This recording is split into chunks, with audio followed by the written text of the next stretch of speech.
Andrea Brillantes, palaban na artista sa showbiz sa edad na 20.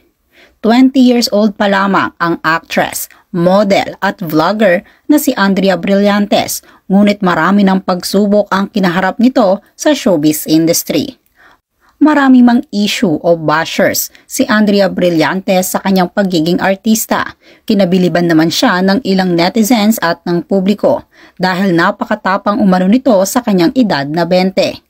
Sa katunayan ay wala pa siyang 20 years old ay marami na siyang kontrobersiya na kinaharap sa showbiz industry. Ngunit nananatili pa rin ito sa industriya at marami pa ring projects at endorsement ang nakukuha.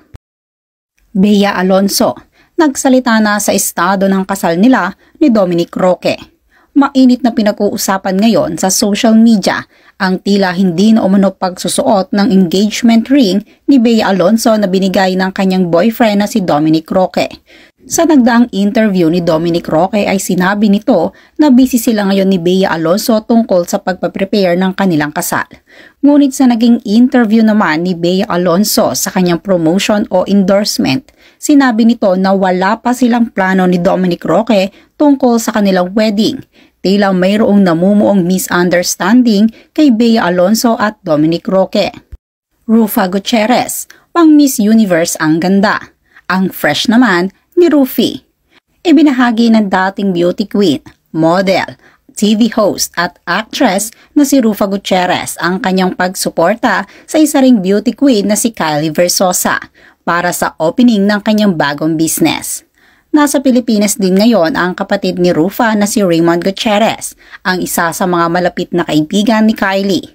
Naroon nga ang magkapatid at todo suporta sa kanilang kaibigan na si Kylie. Bukod kay Raymond at Rufa ay naroon din ang iba't ibang kaibigan pa sa loob at labas ng showbiz ni Kylie.